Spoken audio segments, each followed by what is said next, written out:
Nous saluons l'Église de Dieu et nous disons que la paix, la grâce, la miséricorde de notre Seigneur et Sauveur de gloire Jésus-Christ vous soit multipliée. Donc, nous sommes toujours sur notre thème qui est intitulé Pourquoi demander pardon? Pourquoi demander pardon?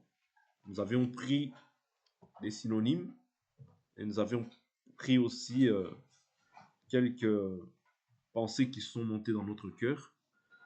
Mais dans ces pensées-là, il faut toujours, nous allons prendre par la suite la pensée de la Bible. Parce que je vous dis toujours que bien qu'on prenne en fait une pensée qui peut nous monter à cœur, mais tout cela en fait doit aussi être lié à la parole, parce que le but de la parole c'est toujours pour édifier. Donc la pensée doit être aussi similaire à ce que nous confessons. Donc aujourd'hui ce sera notre dernière partie.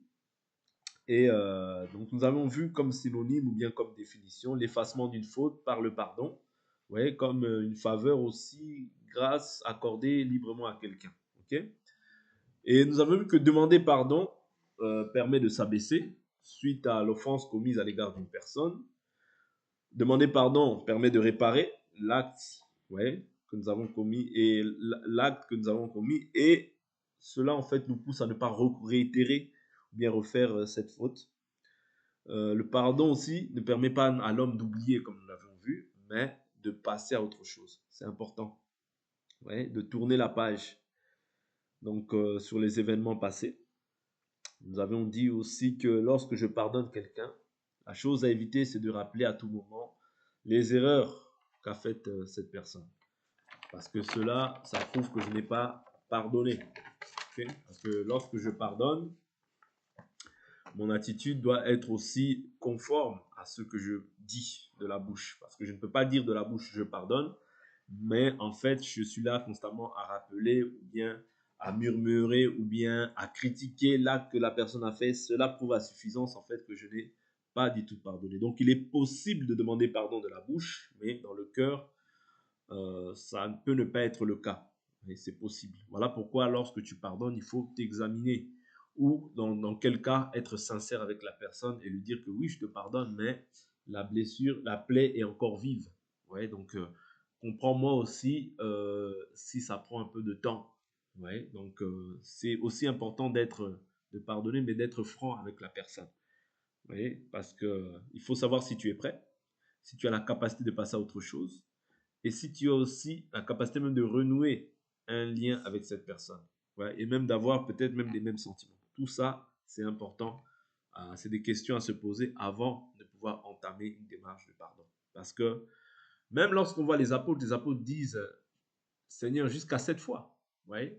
Donc on voit par là en fait la difficulté chez l'homme, ouais, de pardonner. Mais néanmoins, pour un enfant de Dieu, cela ne devra pas être le cas. Ouais, parce que toi, tu dois savoir que toi qui as la connaissance, n'oubliez pas que la connaissance est une richesse. Parce que nous avions pris ces cas-là aussi pour plusieurs personnes aussi qui peuvent traverser aussi ces cas-là, ces choses-là. Mais nous, en tant qu'enfants de Dieu, tu dois impérativement pardonner parce que la nature de notre foi, ou bien le soubassement de notre foi, est basé sur le pardon. C'est-à-dire un enfant de Dieu qui ne pardonne pas, en réalité, je ne comprends pas comment il peut prier. Ouais. Parce que tu ne peux pas ne pas pardonner et chercher à prier. Ça n'existe pas. C'est-à-dire que quelqu'un qui veut prier, être dans une communion parfaite avec Dieu, doit impérativement pardonner. Parce que le pardon t'empêche, en fait, empêche que ta prière puisse même monter. Okay? Empêche l'exaucement de ta prière. D'où l'importance de pouvoir pardonner sans cesse lorsqu'on nous fait du mal, parce que Dieu aussi nous pardonne sans cesse, lorsqu'aussi on commet des infidélités ou des injustices. Oui. Donc, et comme nous avions dit, le pardon t'engage aussi à avoir une attitude, un comportement différent vis-à-vis de la personne qui t'a offensé. Okay? Parce qu'il y aura, comme nous avons dit aussi en 8e point, il y aura toujours une voix qui viendra te dire, qui risque de reproduire cet acte-là. Est-ce qu'il est digne de confiance? Ouais, toutes ces choses-là. Ou bien même des personnes qui peuvent venir dire, ah, tu lui as pardonné. Après tout ce qu'il t'a fait. Après ceci, après cela. Parce que il faut savoir que quand tu fais la volonté de Dieu, quand tu fais quelque chose pour Dieu, il y aura toujours une pensée contraire qui va venir pour pouvoir te maintenir en fait dans cette position de non-pardon. Ouais. Il y aura toujours, impérativement. Ça peut être une personne. Ça peut être ta propre chair, ouais, qui va venir te souffléter ça. Ouais. C'est-à-dire, dès que lors où tu veux faire quelque chose de bien, il y aura toujours opposition. Il faut comprendre que l'opposition, là, qui vient, la chose qui vient s'opposer, ce n'est pas Dieu. C'est certainement, en fait, une personne qui est animée, peut-être par l'esprit du malin, ou bien une personne qui... Même, ça peut même être un enfant de Dieu, hein, qui peut être aussi animé à un certain moment d'une pensée qui n'est pas de Dieu. Souvenez-vous, je pense souvent Matthieu chapitre 16, lorsqu'on voit Pierre qui dit euh, tu es Christ, le Fils du Dieu vivant. Jésus lui dit, ce n'est ni la chair ni le sang qui t'ont révélé ces choses, mais c'est mon Père qui est dans les cieux qui t'a révélé ces choses. Mais il continue la marche. Qu'est-ce qui se passe dans la même marche? Pierre dit, Jésus annonce sa mort, annonce qu'il va être persécuté par les sacrificateurs et toutes ces choses. Maintenant, il lui dit, non, cela ne t'arrivera pas. Mais qu'est-ce que dit Jésus? Il dit, arrière de moi, Satan. Tes pensées me sont en horreur, car tes pensées ne sont pas celles de Dieu, mais celles des hommes. Vous comprenez? C'est-à-dire que il y a des pensées qui peuvent être humaines et à la manière des hommes très bonnes, vous voyez, parce que à la manière des hommes, on peut trouver ça juste, le fait de pouvoir se dire, mais Jésus, on ne veut pas que tu meurs. Vous comprenez? Mais l'ordre de mission pour lequel Jésus était venu, c'était pour mourir. C'est-à-dire que, en fait, s'opposer à ce que Christ meure, c'est s'opposer, en fait, à ce que l'humanité tout entière, en fait, ceux qu'il a connus d'avance, puissent, en fait, hériter et bénéficier du salut. Vous comprenez? C'est-à-dire qu'il y a des pensées qui peuvent être nobles à la manière des hommes, mais selon Dieu, elles sont en horreur. Ok? D'où il est très important de comprendre que il y aura toujours aussi un combat entre la chair et l'esprit. Ouais? Et le doute ou bien la crainte, ouais, la crainte, c'est un grand obstacle quant au pardon véritable. Ouais? Pourquoi? Parce que euh, l'offense, la personne qui est offensée doit pardonner tout simplement. Pourquoi? Et laisser le temps, en fait, penser les blessures. Pourquoi? Pardonner sans attendre quelque chose en retour. Pardonner sans avoir des exigences. Parce que quand tu pardonnes, en fait, tu es censé passer à autre chose. Parce que j'ai dit que l'oubli, c'est du domaine de Dieu. Ouais? Mais passer à autre chose sans avoir de ressentiment, sans avoir de pensée. Est-ce que, non, parce que ça crée le doute. Et quelqu'un qui doute ne peut jamais être parfait dans son amour. Donc, ces points-là sont des points essentiels, vous voyez, qui sont à retenir pour le cas d'une personne qui veut pardonner une personne, ou bien pour quelqu'un qui demande pardon. Vous voyez? Donc, ce sont des points que nous avons soulevés qui sont importants, mais que nous pouvons aussi vous retrouver dans la Bible. Je prends un exemple, par exemple, hier nous avions vu pas mal de versets, on va prendre encore quelques versets, Proverbe chapitre 17, verset 9.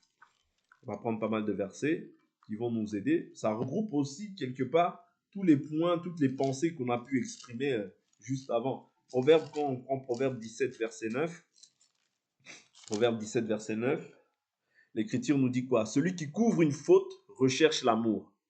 Et celui qui la rappelle dans ses paroles divise les amis. Vous voyez, c'est ce qu'on a vu en quelque sorte lorsque tu rappelles constamment en fait le péché d'une personne. Tu divises en agissant ainsi. Vous voyez, c'est-à-dire que c'est une pensée que nous avions eue, qui nous est montée à cœur, mais néanmoins, dans la Bible aussi, on la retrouve. Donc ça ne contredit pas en soi la parole. Vous comprenez? C'est-à-dire que quand tu pardonnes tout simplement. Vous comprenez? Vous comprenez? C'est très important. Maintenant, pourquoi demander pardon? Nous avons dit que parce que le pardon te permet aussi de te mettre dans une position d'abaissement. Ouais. Quelque part même d'humiliation des fois.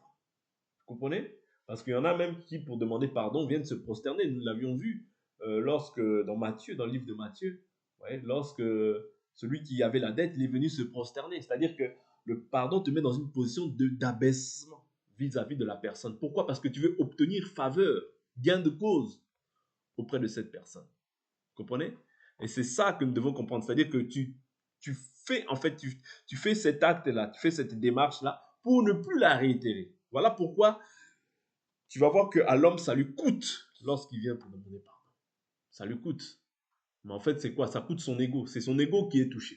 La personne est touchée dans son ego, dans son orgueil. Vous voyez? Parce qu'il doit maintenant s'abaisser. Okay?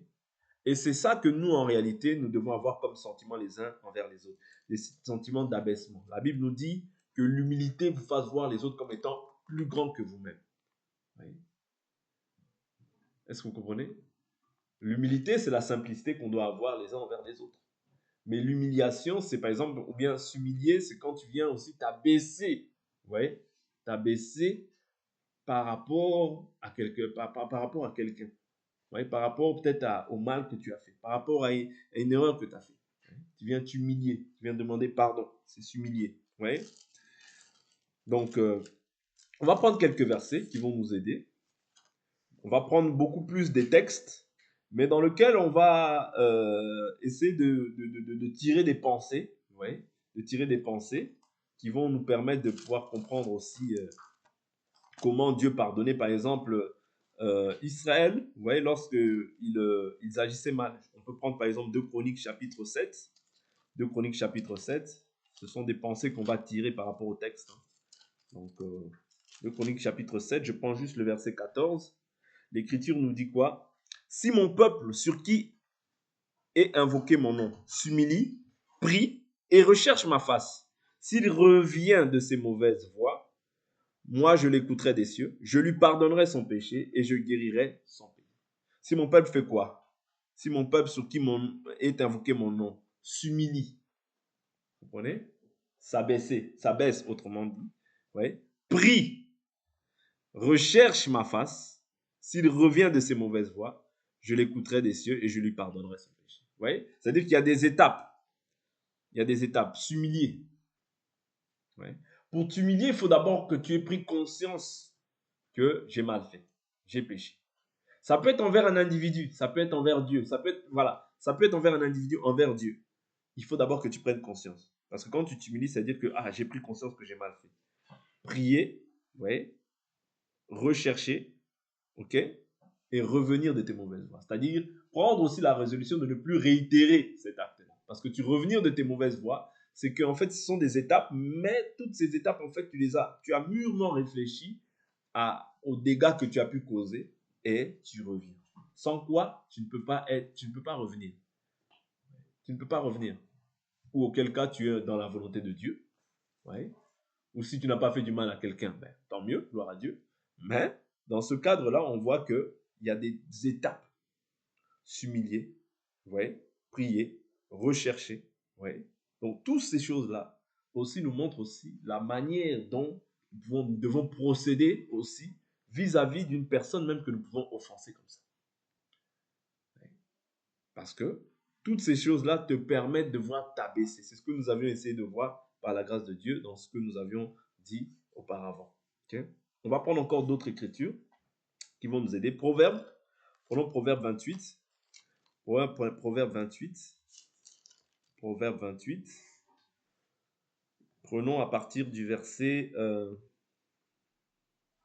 13. L'Écriture nous dit ici, celui qui dissimule ses fautes ne réussit pas. Ouais. Celui qui dissimule ses fautes ne réussit pas. Mais celui qui les confesse et les délaisse trouve de la compassion.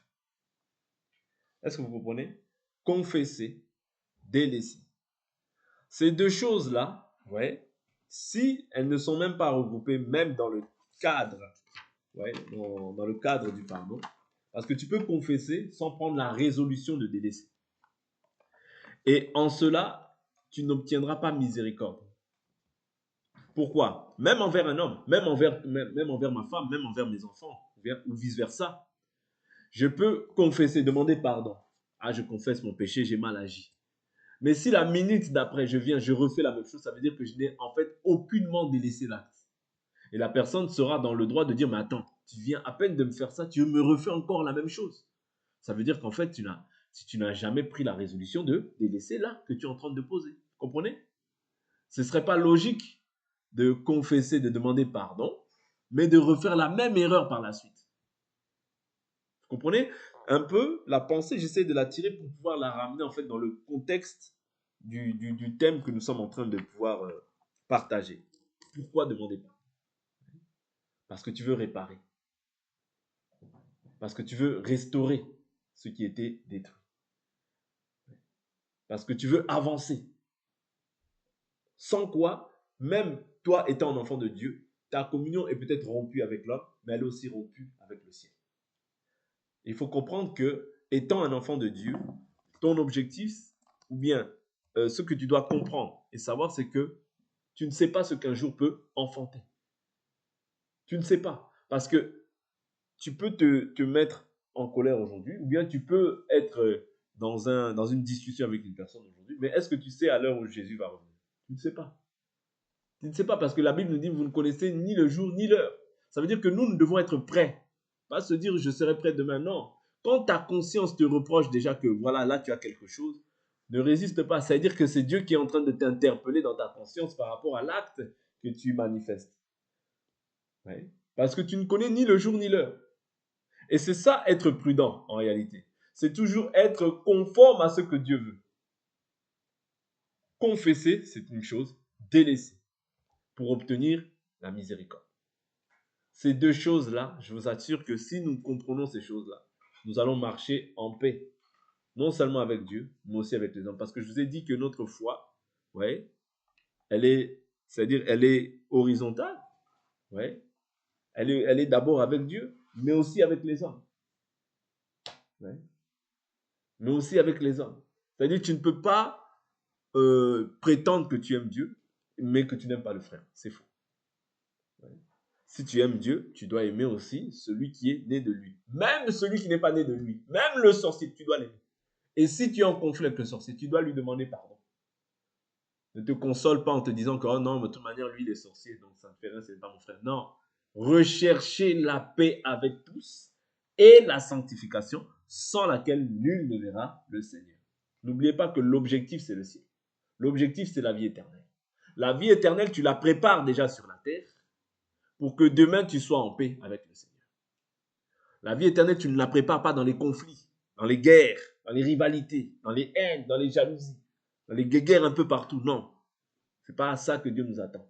Dieu nous attend à être parfait comme lui-même est parfait. Okay?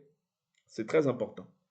Proverbe 28, 13, mais celui qui les confesse et les délaisse trouve la compassion. C'est-à-dire la compassion est accordée à une personne lorsqu'elle prend la résolution de confesser, de délaisser. Sans quoi, tu perds ton temps. Même si tu confesses un péché envers Dieu, ok, et que tu n'as pas pris la résolution de délaisser, je vous assure que c'est du temps perdu. Tu confesses, Seigneur, pardonne-moi, j'ai fait l'impudicité, pardonne-moi, j'ai volé, pardonne-moi, Seigneur. Mais Dieu qui sonde les cœurs sait réellement si tu délaisses cette chose. Tant que tu n'as pas pris la résolution dans ton cœur de délaisser cette chose-là, je vous assure que tout ce que tu vas faire, c'est simplement des répétitions de mots. Parce qu'on ne se moque pas de Dieu. Dieu connaît les intentions de ton cœur. Voilà pourquoi tu te repens. Tu dois te repentir sincèrement et prendre la résolution de ne plus faire ces choses.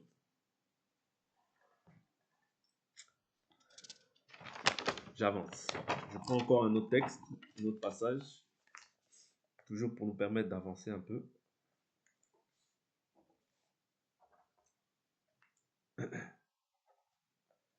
Prenons une écriture dans le livre de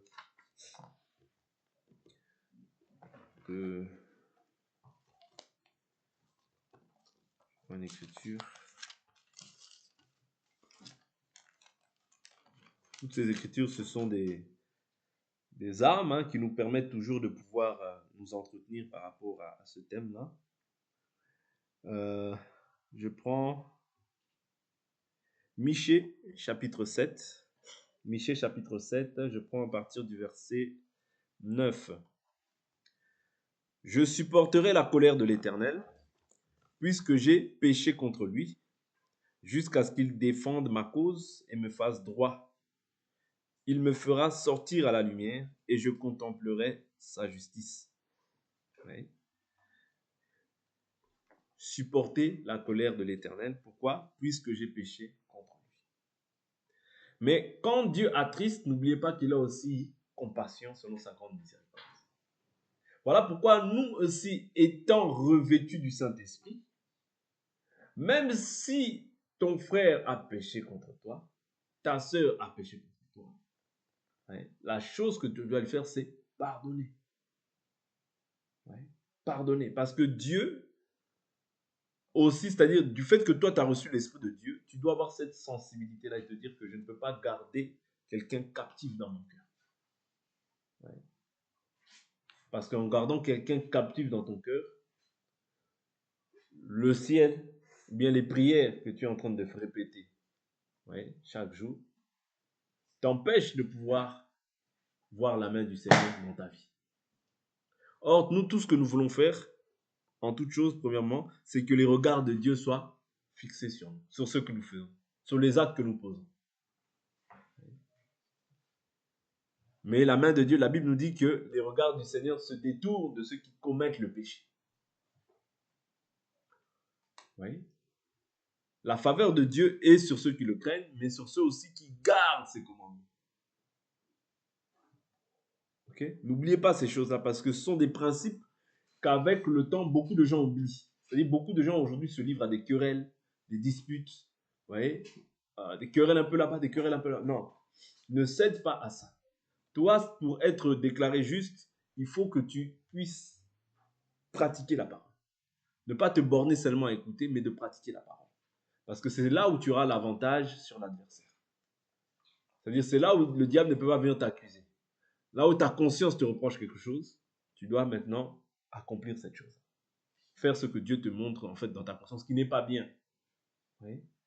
Si Dieu te reproche quelque chose, ça veut dire que cette chose-là n'est pas bien. Répare. Répare. Oui. Répare parce que le jour et l'heure, ça c'est de Dieu. Ne vous trompez pas. La Bible dit celui qui persévérera jusqu'à la fin. Et le bien, nous devons faire le bien et le poursuivre. Parce que toutes ces étapes, nous les avons vues. Mais moi, je vous ai dit hier que quelqu'un qui a la richesse ne cherche même pas à ce que le pauvre vienne vers lui. Non, quelqu'un qui a la richesse peut aussi aller voir le pauvre. Or, cette richesse-là, nous l'avons exprimée comme le fait d'avoir la connaissance de la parole. Quand tu as la connaissance de la parole, tu sais que ces choses-là peuvent te fermer le ciel pour rien. Or, toi, tu as besoin que la grâce de Dieu soit toujours sur ta vie. Or, pour que la grâce de Dieu soit sur ta vie, la seule chose qui fait que Dieu devienne faible par rapport à tout ce que nous pratiquons, c'est le fait de mettre la parole en pratique. Quand tu mets la parole en pratique, tu as la paix avec le Seigneur et tu as la paix aussi avec les hommes. Et la Bible nous dit même, la Bible nous dit que lorsque l'Éternel même est favorable aux voies d'un homme, il dispose même ses ennemis à la paix avec lui. C'est-à-dire que quand tu fais les choses pour Dieu, Dieu même, celui qui te haït, le disposera en ta faveur. N'oubliez pas ces choses-là. Ce sont des principes bibliques. Garde la parole de Dieu, garde la volonté de Dieu. Même si quelqu'un t'offense, toi ne le haïs pas. Ce serait mal faire. Ne t'irrite pas envers cette personne. La Bible nous dit, aimez vos ennemis. Priez, bénissez ceux qui vous maudissent. Oui. Et pardonne. Et le cœur léger. Oui. Sois quelqu'un qui pardonne constamment. Parce que quand tu pardonnes constamment, je t'assure que tu ne gardes rien dans ton cœur et tu verras que tu auras toujours la supériorité, la domination. Le pourquoi demander pardon, oui, nous l'avons vu. Mais pourquoi aussi pardonner, c'est très important. Parce que pardonner te donne l'avantage. Quand tu ne pardonnes pas, tu restes esclave. Or, l'esclave ne demeure pas dans la maison, mais le fils y demeure. Oui. Parce qu'il y a le pourquoi demander pardon, oui. La personne s'humilie, la personne s'abaisse, la personne reconnaît en fait ses erreurs, c'est un fait. Mais pourquoi aussi pardonner? Parce que le fait que tu ne pardonnes pas, tu demeures esclave. Je vous ai dit que quand tu ne pardonnes pas quelqu'un, tu entends juste le prénom de la personne. Tu as perdu la paix. Alors si tu vois la personne, ta journée est foutue. Ça, c'est que tu n'es pas en paix dans ton cœur. Vous comprenez? Ça prouve que tu es encore esclave de quelque chose. Voilà pourquoi Pierre dit, jusqu'à 7 fois. Non, le Seigneur dit non, jusqu'à 70 fois 7 fois.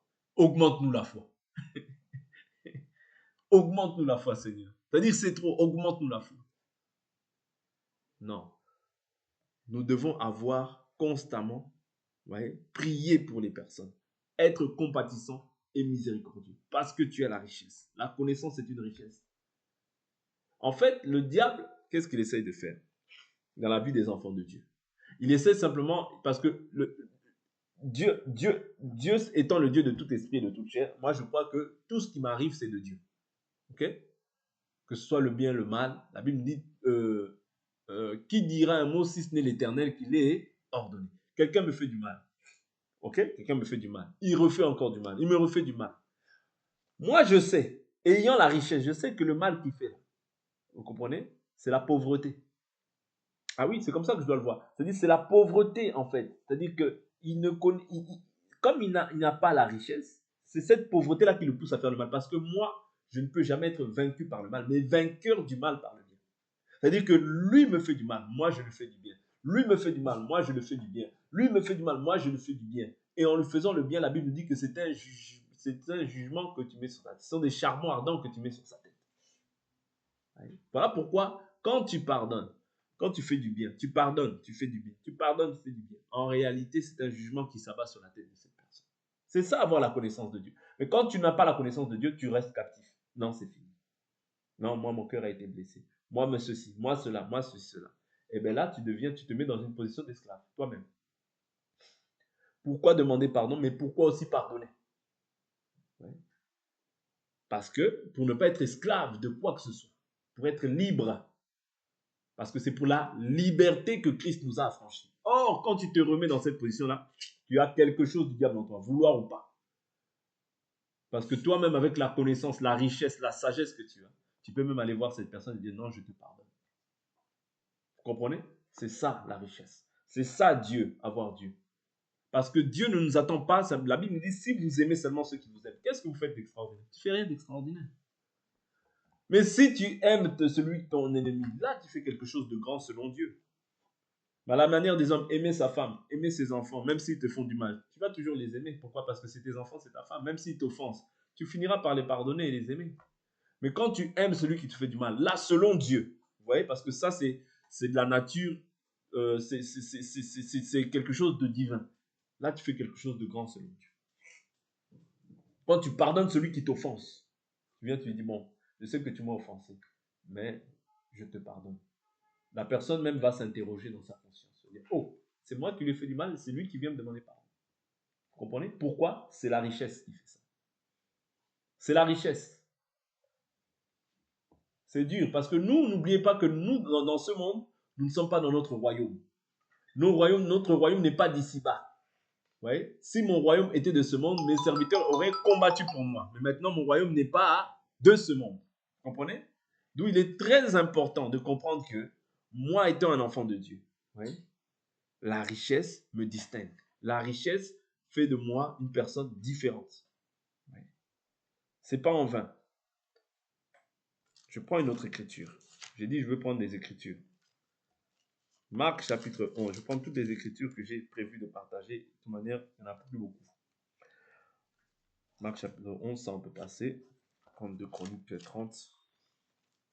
Ça on connaît déjà. 2 Chroniques 30. 2 Chroniques 30.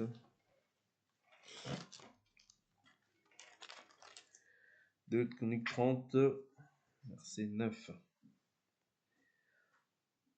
Si vous revenez à l'Éternel, vos frères et vos fils trouveront de la compassion auprès de ceux qui les ont emmenés captifs. Et ils reviendront dans ce pays, car l'Éternel, votre Dieu, fait grâce, il est compatissant, et ne détourne pas sa face de vous si vous revenez à lui. Oui? Si vous revenez à lui. Parce que là, dans le contexte, qu'est-ce qu'il s'est passé? Il s'est passé qu'ils étaient captifs. Ok?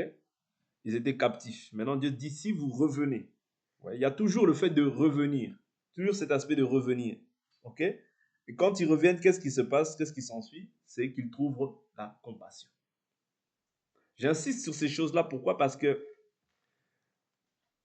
ce soit l'offenseur ou que ce soit l'offensé, vous voyez, si l'offenseur revient, il trouvera aussi miséricorde, même envers son frère.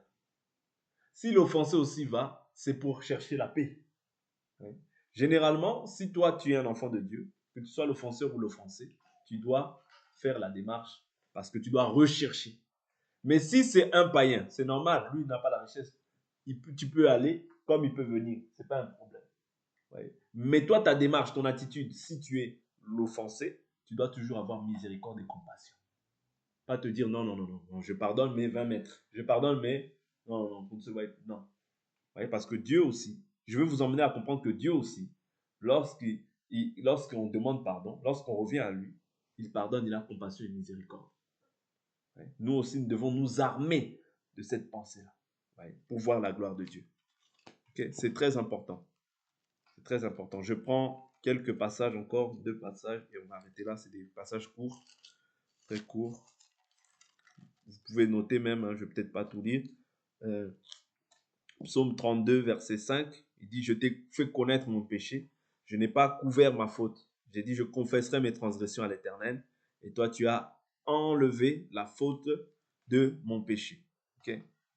J'ai confessé, ouais, mes transgressions, et toi, tu as enlevé la faute de mon péché. Okay? Toutes ces choses-là, c'est ça. C'est comme ça que nous devons être.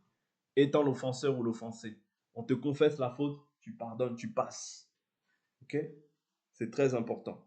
C'est très important parce que ça libère, ça permet que tu voies la main de Dieu d'une manière ou d'une autre. Même si tu es l'enfant, même si tu es l'offensé, hein.